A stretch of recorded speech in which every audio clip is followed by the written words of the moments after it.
बात भाषा की यानी कि लैंग्वेज की। संविधान के 17वीं अनुसूची या 17th पार्ट में है, इट्स शेड्यूल एंड आर्टिकल 343 से 351 तक इसकी चर्चा की गई है लैंग्वेज की। हम देखते हैं इंडिया में कहाँ कहाँ है कौन सा लैंग्वेज। सबसे पहले हम ऊपर से शुरू करेंगे, नीचे से, फिर लेफ़्ट से राइट की तरफ चलेंगे।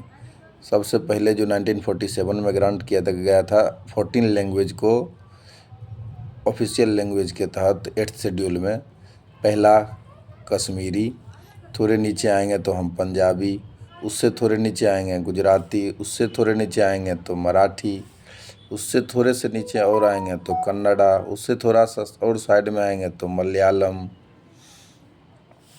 मलयालम के बाद इधर आ गया तमिल, तमिल तमिल से आगे चलेंगे तो तेलुगु, तेलुगु, उसके बाद उड़िया, फिर बंगाली, बंगालीज के बाद इधर हम चलेंगे तो असमीज, असमीज आ गया।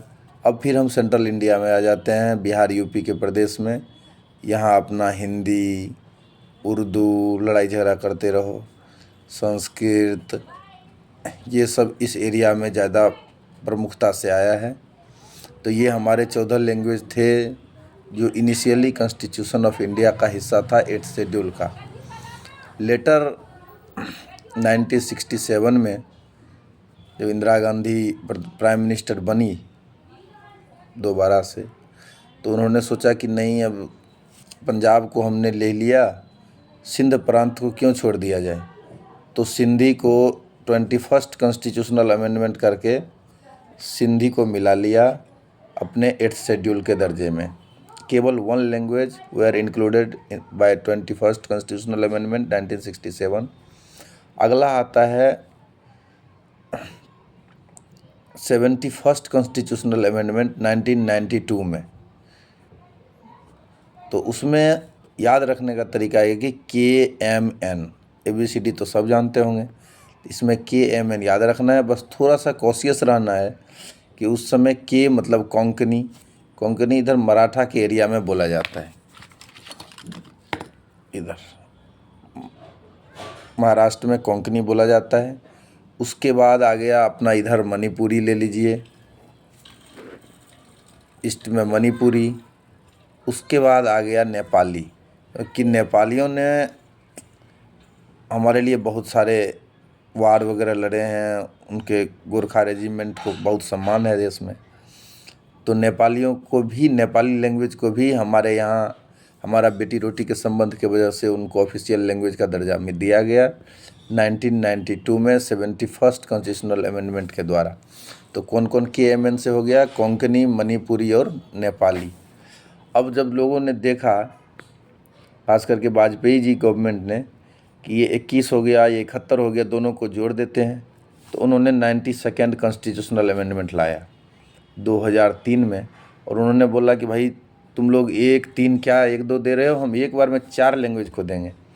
तो उसने रखा, उसके लिए एक शॉर्ट फॉर्म है BDSM, बोडो, डोगरी, मैथिली, संथाली, चारों लैंग्वेज को एक साथ 2003 में इन्होंने ऑफिशियल लैंग्वेज के रूप में 8th शेड्यूल में शामिल किया। अभी ये तो पुरानी बात है। लेटेस्ट न्यूज़ ये है जो एग्ज़ाम में पूछा जा सकता है, that is the classical language. 2004 में ये कंसेप्ट आया, 2006 में इसके बाद में प्रेस रिलीज आया कि क्या क्या कंडीशंस है। 1500 से 2000 साल पुरानी एंटिक्विटी होनी चाहिए, बुक्स होनी चाहिए, ओरिजिनल राइटिंग होनी चाहिए, कॉपी नहीं होनी चाहिए, लैंग्वेज में डिसकंटिन्यूटी होनी चाहिए, मॉडर्न लैंग्वेज से डिफरेंट होने चाहिए। तो इस पैरामीटर पे जो खड़े उतरे उसमें तमिल था सबसे पहले 2004 में, संस्कृत को दिया गया 2005 में, कन्नड़ा और तेलुगु को एक साथ 2008 में दे दिया गया, चुनाव का असर था। मलयालम को 2013 में, ये भी चुनाव का असर मान सकते हैं, 2014 में चुनाव था। ओडिया को 2014 में दे दिया गया। अभी का जो 5 लैंग्वेज का दिया गया है जो ज़्यादा इम्पोर्टेंट है 2024 में मोदी गवर्नमेंट ने, उसमें सबसे पहला, इसको ऐसे याद करने का तरीका यही है कि आप देखिए कि किस राज्य में चुनाव है। असम और बंगाल को ध्यान रखते हुए असमीज और बंगालीज दोनों को क्लासिकल लैंग्वेज का दर्जा दे दिया गया है, to bridge the gap between Assamese and Bengalis people. अगला महाराष्ट्र में है। महाराष्ट्र में अगर चुनाव है तो महाराष्ट्र को दिया गया है। उसके बाद अगला नंबर बिहार का आता है चुनाव का।